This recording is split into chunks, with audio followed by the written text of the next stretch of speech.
మీ పేరేం పేరే? ప్రసాద్. ప్రసాదా?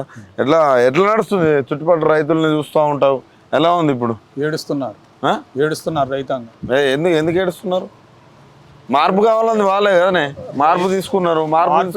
మార్పు తీసుకొస్తాడని చెప్పి ఒకసారి చూద్దామని చెప్పి ఓట్లు వేసారు. వేసిన కాడి నుంచి రైతు బంధువు రాక రైతు రుణమాఫీ చేస్తామని చెప్పి చేయలేదు కాబట్టి రైతాంగం మొత్తం ఏడుస్తున్నారు. ఏదైనా 1-6 పంటలు వేస్తే ఆ పంటలు కూడా ఎండిపోవడం జరిగింది. ఇప్పుడు నువ్వు రైతు బంధు వేయలేదని నువ్వు అంటున్నావు. తుమ్మల నాగేశ్వరితో సహా అందరూ మేము రైతు బంధు వేస్తున్నాము అంటారు. కొంతమంది మంత్రులు అయితే చెప్పులతో కొడతామని ఆయన ఏ బ్యాంకులో వేసిండో ఆ బ్యాంక్ కాడికి వస్తే ప్రజలందరూ వస్తారు, ఆ అకౌంట్లో చూడమని స్టేట్మెంట్ తీసుకొని చూసుకోవచ్చు. మరి కొంతమంది అయితే ఇంకా చెప్పులతో కొడతామనే మంత్రులు కూడా ఉన్నారు. రేపు ప్రజలు ఆయనలోనే చెప్పులతో కొట్టే రోజు మే 13వ తారీఖు సిద్ధంగా ఉన్నారు. ఏది పార్లమెంట్ ఎలక్షన్. ఎట్లా పొంగులేటిది ఎట్లా ఉండబోతుంది? మీ సొంత మండలం, ఆయన ప్రభావం ఎలా ఉండబోతుంది? వాళ్ళు పొంగులేటిది ఏముండేది, ప్రజలు మోసం చేసి ఆడబిడ్డలు సోనియా గాంధీ పేరు చెప్పి ఇందిరాగాంధీ పేరు చెప్పి ముఖ్యంగా మహిళలను మోసం చేయడం జరిగింది. మహాలక్ష్మి పథకం కింద 2500 ఇస్తామని చెప్పి తులం బంగారం ఇస్తామని చెప్తే మరి దాన్ని మోసపోయి ప్రజలు ఓట్లు వేశారు.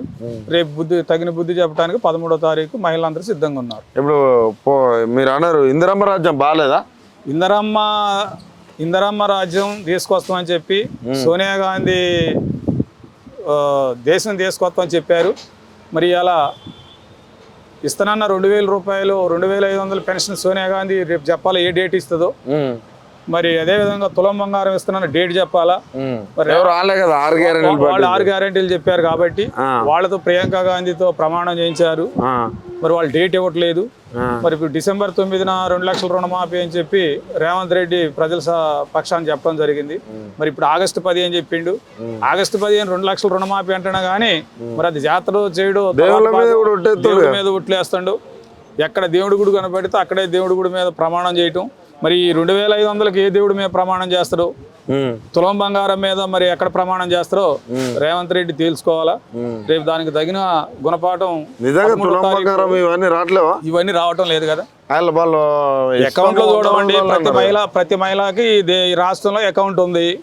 ఏ అకౌంట్ లో 2500 వేసిండో, ఎవరికి తులం బంగారం ఇచ్చారో క్లియరెన్స్ గా మీడియా ద్వారా తెలుసుకోవచ్చు. దాంట్లో అదేవిధంగా కొన్ని ఇప్పుడు కార్యకర్తల పైన కాదు మేధావుల పైన కొన్ని దాడులు కేసులు కూడా జరుగుతున్నాయని తెలుస్తున్నది. నిజం మాట్లాడినందుకు బీఆర్ఎస్ పార్టీ కార్యకర్తల మీద దాడులు చేయించడం జరుగుతుంది.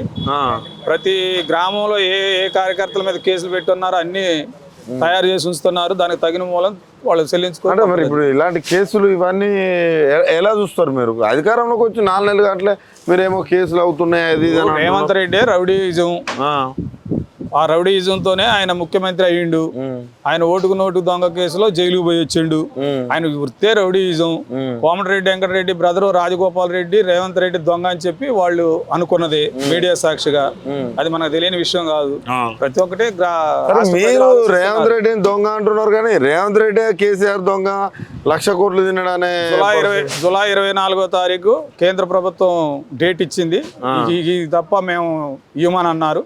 ముఖ్యమంత్రి హోదాలో ఉండ కాబట్టి ఆ డేట్ ఇచ్చారు. 24ని ఇవుడు దొంగ ఇవుడు ద్వారా అనేది తెలిసిపోదు. అంతేనా? ఈ ఉచిత కరెంట్ ఎట్లా ఉన్నది?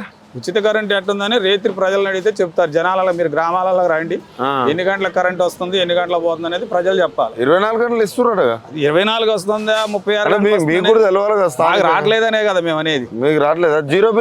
జీరో బిల్లు కూడా అప్పుడు మొదట్లో ఏదో సూచించారు. ఇప్పుడు ఆ ఎలక్షన్ కూడా అవి కూడా పక్కన పని చేశారు.